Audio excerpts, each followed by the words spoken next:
Hello guys. So in this session, we will be talking about one of the most important topic, that is social background of Indian nationalism. So this is a revision session. The actual classes have already taken. So I assume that you have already completed the syllabus and you're attending this as a revision session. So here in the introduction, you can give an overview of Indian nationalism and then you talk about importance of the social background of nationalism.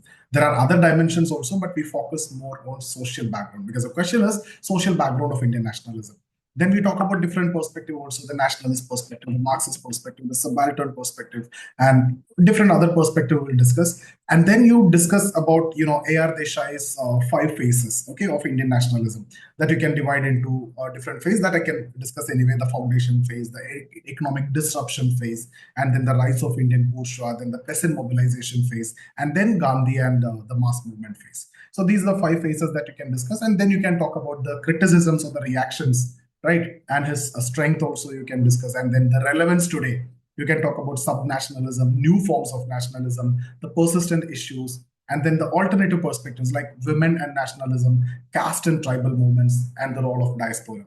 And then conclude by talking about the complexity of Indian nationalism, relevance of A.R. Desai, and also the need for inclusive nationalism. So this is how this topic need to be covered. So these are the areas need to be there. And again, everything depends on the question that you're getting and the space and the time that you have.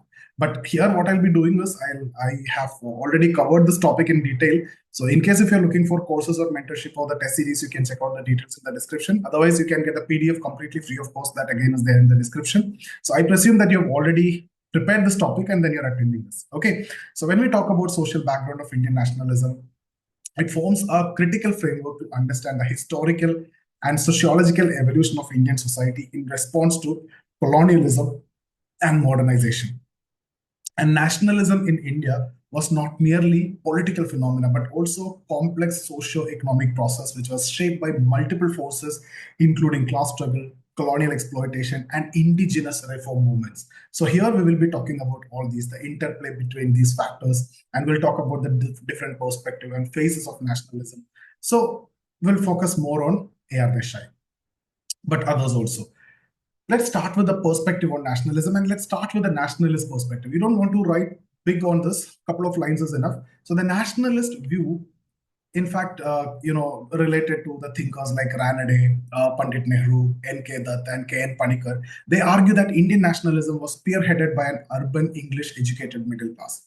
And this perspective actually highlights how this class sought to reform traditional institutions and promote territorial integration and foster national consciousness. And the Indian National Congress and the Indian National Movement are considered as a bedrock of Indian nationalism, serving, as a platform for the articulation of nationalist aspirations. Now, coming to the Marxist perspective, this is where we need to give more emphasis for this particular topic. Okay, so A.R. Desai provide a stark contrast, and he asserted that the Indian nationalism was not an organic development, but an outcome of economic forces and class dynamics. We'll explain how. You need to explain how. Okay, so he criticized the nationalist perspective as elitist, and he focused in on how economic mode of production influence the political structure and mobilization. You need to talk about the economic mode of production also. And according to Desai, the colonial economy introduced systemic exploitation and that laid the groundwork for nationalist resistance. And his Marxist framework emphasizes the role of class conflict and economic history in shaping nationalism. Now, if you look at the subaltern perspective, the subaltern view criticizes both nationalist and Marxist approach for marginalizing the voices of peasants, tribals, and the Dalits. And they argue that nationalism was often imposed by middle class and the elites, sidelining the agency of subaltern classes.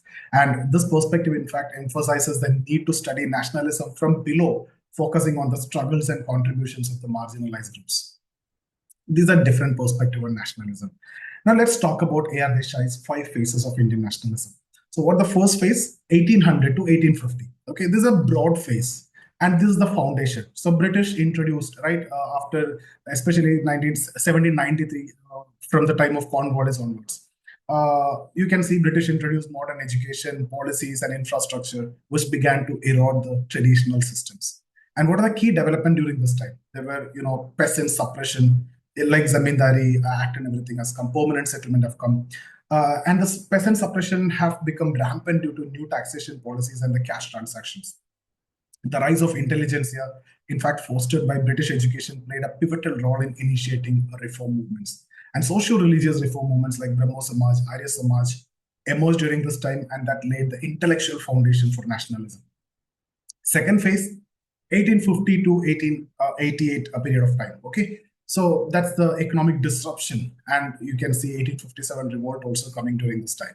So there's a, you can see aggressive destruction of indigenous industries and the expansion of colonial infrastructure that led to widespread poverty and unrest.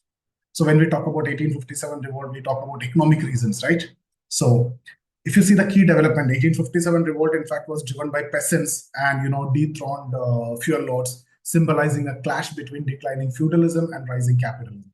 And infrastructure developments like railway and ports facilitated the colonial exploitation, displacing local industries and the artisans.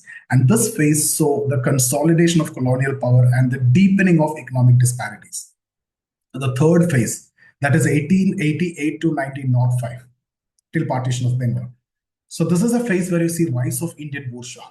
And from Swadeshi movement onwards, you'll see massive, okay? So again, Indian industrialists, they threatened by British monopolies, began funding and supporting the nationalist protest to safeguard their interest. So the key development during this time was the Indian National Congress emerged as platform for expressing the nationalist demand.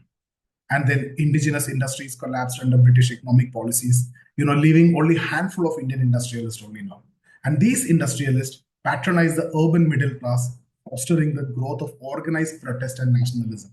So they orchestrated. Now the fourth phase, 1905 to 1920, that's the peasant mobilization phase. And this phase marked the entry of landless peasants into the nationalist movement. And that's often mobilized by the leaders with socialist inclinations. Okay, and then the key development is like movements like Kisan Sabha. So when we discuss about the peasant movement, farmers movement, we discuss the pre-Kisan Sabha and post-Kisan Sabha, right? Similarly, so here, Kisan Sabha, united the peasants across linguistic and regional divisions. And the countryside, in fact, became a hotbed of resistance against the zamindars and intermediaries, and that contributed to the broadening social base of nationalism at that time. And that, in fact, helped the overthrow of, zamindars post-independence immediately. The only land reform which was successful was abolition of zamindars because of the hatred at the bottom level.